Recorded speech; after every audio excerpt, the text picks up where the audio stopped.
And to be on this broadcast. I want to welcome you on this broadcast. Yeah, we are in this broadcast to share with you about the keys of success. Thank you to coming and to being my guest. God bless you. Merci une fois de plus dans le cas de réussite de vous retrouver très chaleureux ce matin dans les quatre coins du monde. Tous ceux qui écoutent et qui reçoivent les clés du succès, les clés de la réussite. Nous sommes sur une plateforme de métamorphose, de transformation et de communication de vérité. Nous visons un but, permettre à tous les hommes de choisir, d'échouer ou de réussir. Mais beaucoup n'ont pas eu le choix et ils ont simplement subi les affres de la vie à cause de leur ignorance. Donc nous sommes sur une plateforme où nous brisons les chaînes de l'ignorance et où nous communiquons le savoir. Nous utilisons les textes de base, nous utilisons les revues de sciences et les vérités universelles pour que ceux qui étaient ignorants, ceux qui étaient délaissés pour compte, puissent s'en approprier et puissent les exploiter à leur compte pour arriver au sommet, à la réussite. Nous pensons que la réussite n'est pas le fruit du hasard, ni une formule incantatoire abracadabrante. Nous pensons aussi que la réussite est un choix par le fait de ce qu'on sait, de ce qu'on possède en termes d'information. Les hommes dont meurent, souffrent, sont misérables parce qu'ils ne savent pas. Lorsque vous commencez à découvrir et à connaître, vous changez votre statut et votre vie est totalement révolutionnée. Jésus a dit dans le livre de Jean, au chapitre 8, le verset 32, « Vous connaîtrez la vérité et la vérité vous affranchira. » Alors sur cette plateforme, c'est les clés de vérité que nous communiquons et nous permettons aux hommes d'être affranchis dans les quatre coins du monde. Et c'est pour cela que nous sommes là aujourd'hui, pour vous affranchir et vous permettre d'expérimenter l'élévation, le succès et la prospérité. Bonjour une fois de plus, bon après-midi, bonsoir, quelle que soit l'heure à laquelle vous recevez cette diffusion.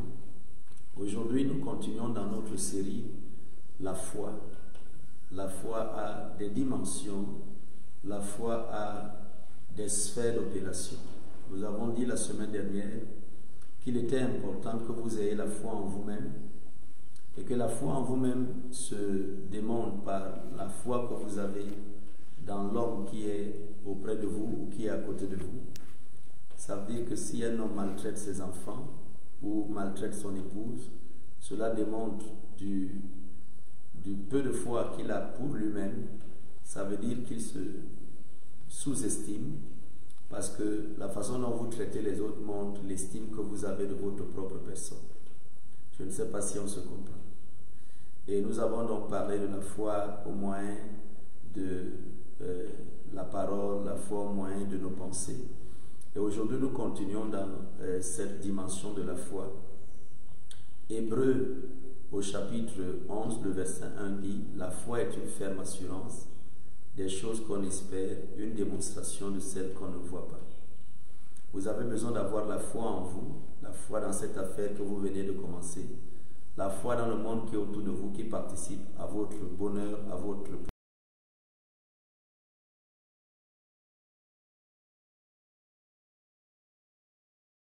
ce sera un handicap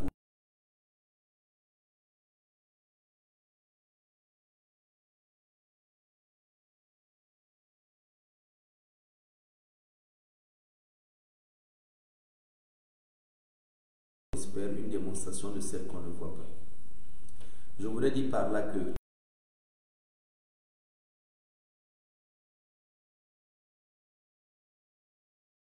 en lui. Si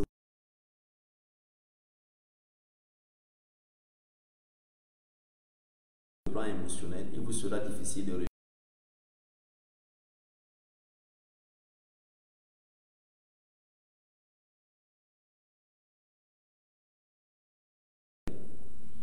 En réalité, dans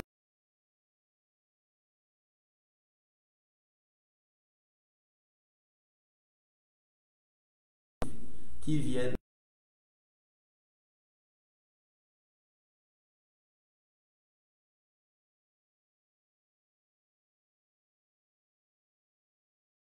mais c'est ce que vous devez retrouver aujourd'hui. Si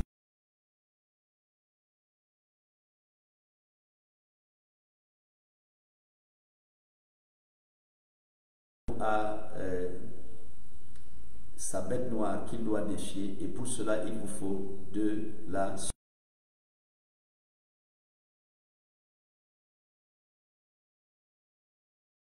qui est confiante, c'est une personne qui regarde le futur avec beaucoup d'espérance, et une personne qui manque d'assurance, c'est une personne qui est complexée, c'est une personne qui est déséquilibrée, c'est une personne qui va avoir la convoitise, qui va être jalouse, c'est une personne qui va avoir la fausse prétention juste parce qu'elle se sent amoindrie, elle se sent affaiblie. Donc développer l'assurance consiste par exemple à apprendre à vous parler à vous-même, comme je vous disais la dernière fois, en vous disant que je suis, vous parlez à vous-même comme à la deuxième ou à la troisième personne si vous voulez, en vous déclarant consciemment, en vous répétant cela: je suis fort, je suis bien dans ma peau, j'aime les gens m'aiment, je suis une belle personne, je suis une merveilleuse créature de Dieu, je suis unique, spécial, je suis une personne bénie et ma vie ira dans le bon sens. Donc vous développez de l'assurance en vous parlant à vous-même, en vous éduquant au travers de vos paroles, en vous écoutant vous-même. Parce que nous avons ces voix intérieures qui nous parlent, qui nous disent: tu n'es rien, tu n'en vaux rien, tu devrais te suicider, tu te rappelles que tu as commis des erreurs dans ton passé. Pour éteindre ces voix, il faut que tu te parles à toi-même. Il faut que tu te parles à toi-même. Il faut que tu te parles à toi-même en te conditionnant pour te dire que tu es une bonne personne, que tu es une personne agréable, que tu es une personne qui aime les gens, que tu es une personne qui a un destin unique, une personne qui va réussir dans la vie, une personne qui est forte face aux défis, face aux challenges. Vous avez besoin de développer cette assurance-là en vous. Est-ce que vous me comprenez? Vous devez vous dire à vous-même que vous êtes sûr de vous, que vous êtes confiant par rapport à vous-même, que vous allez surmonter les challenges et les défis qui arrivent auprès de vous. Donc la foi est une ferme assurance. Quand vous commencez une affaire, vous devez avoir de l'assurance par rapport à votre affaire. Quand vous commencez une relation, vous devez avoir de l'assurance par rapport à cette relation. Quand vous commencez un projet, vous devez avoir de l'assurance par rapport à ce projet. Donc à quelque niveau que ce soit, si vous devez réussir, la foi doit être manifeste, et la foi commence par l'assurance. Donc quand vous sortez de la dimension de l'assurance, une ferme assurance des choses qu'on espère, vous devez avoir de l'espérance par rapport au futur. Généralement, il y a des hommes et des femmes qui n'imaginent pas leur futur dans le bon sens, qui n'imaginent pas les progrès de leur futur, qui n'imaginent pas qu'ils vont changer de statut ou de classe de vie sociale. Et donc, vous devez voir votre futur et le voir en beau. Vous devez imaginer votre futur et l'imaginer en plus grand. C'est ça la foi. Donc, la foi se projette toujours dans le futur et attire le futur dans le présent. Donc, la foi se projette dans le futur et attire le futur dans le présent au travers de votre imagination, au travers de votre pensée.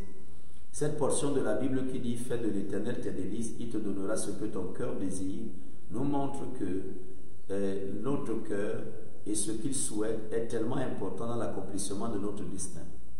Il est aussi important de savoir que la Bible dit que l'Éternel exauce nos prières en rapport avec ce que nous pensons et imaginons.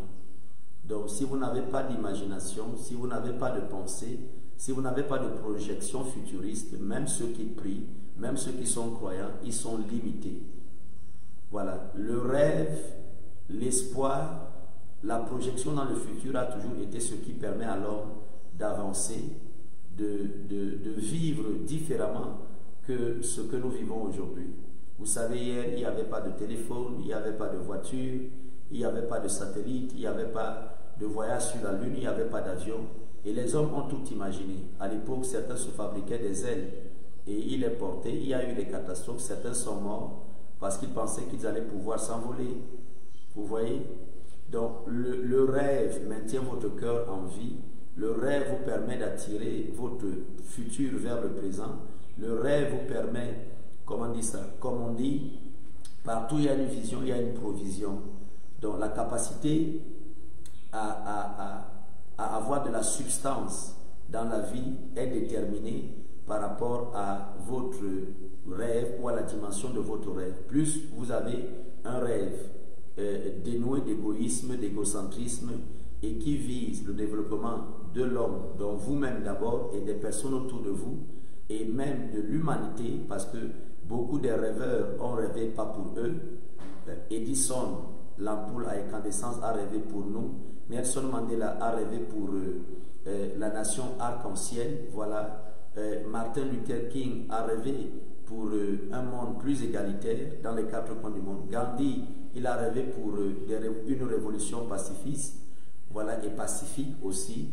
Donc simplement pour vous dire que quand on rêve, quand on a une ambition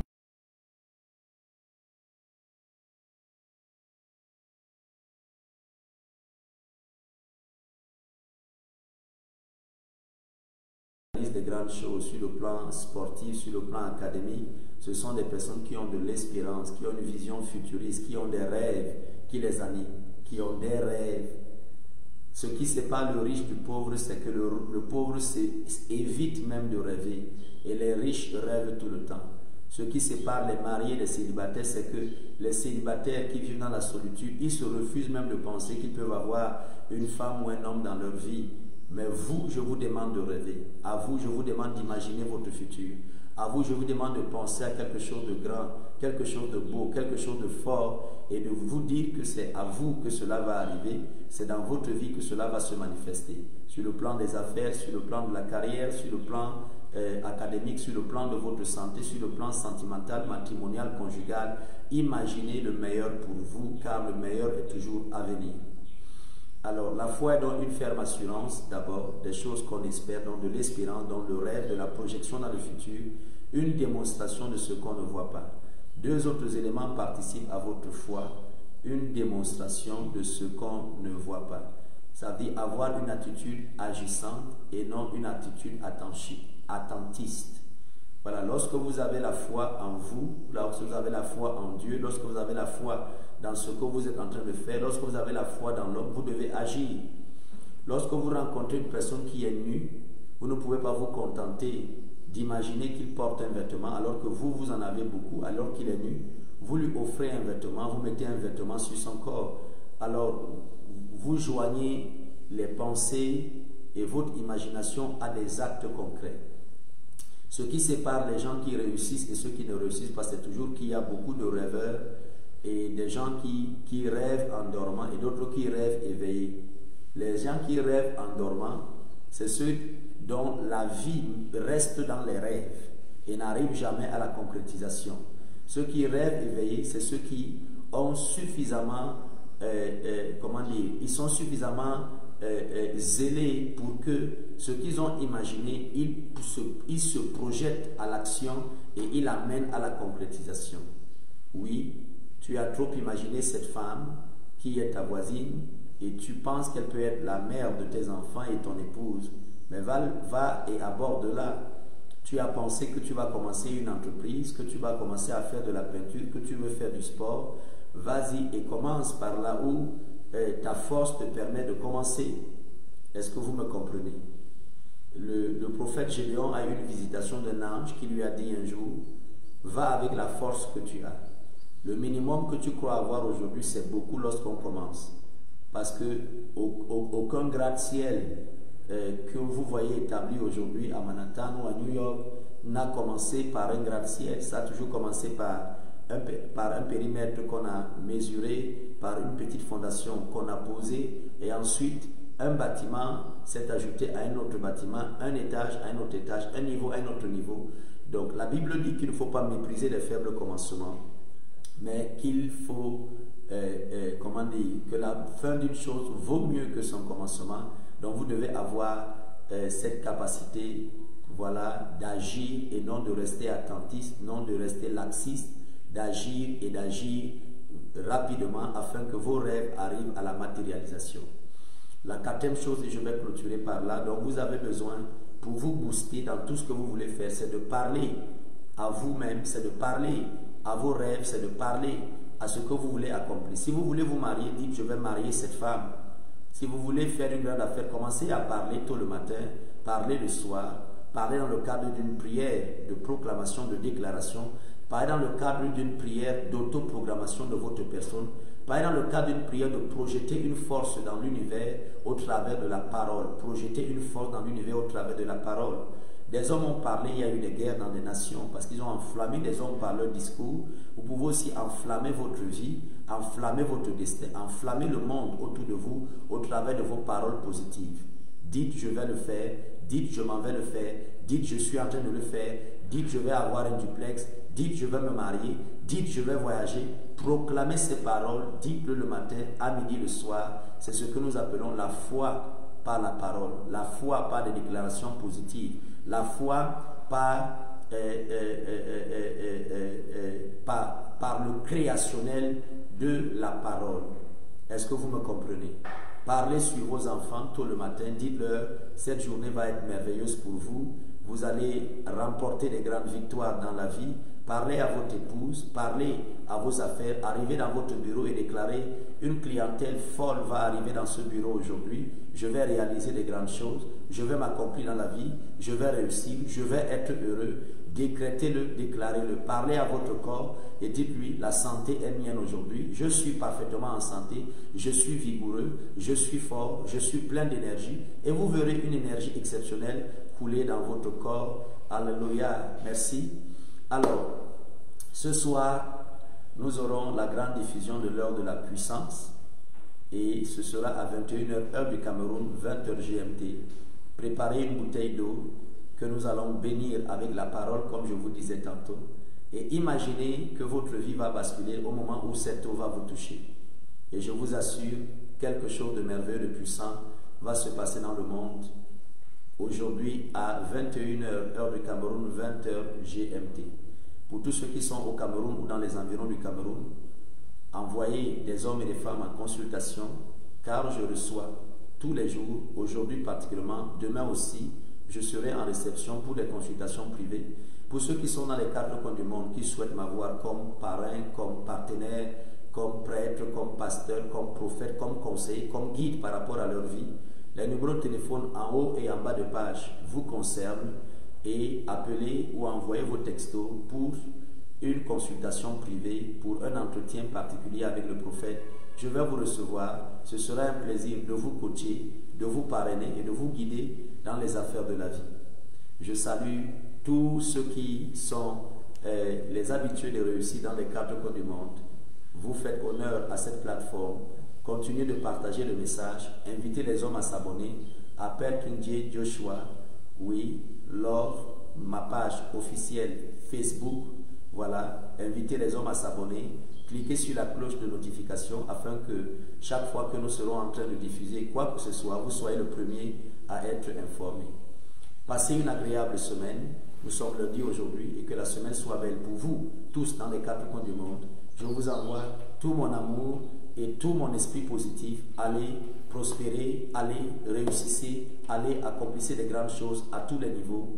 Merci et à demain 12h30 pour 12 minutes et demie ou plus de métamorphose et de transformation. Ce soir 21h c'est le grand rendez-vous de l'heure de la puissance.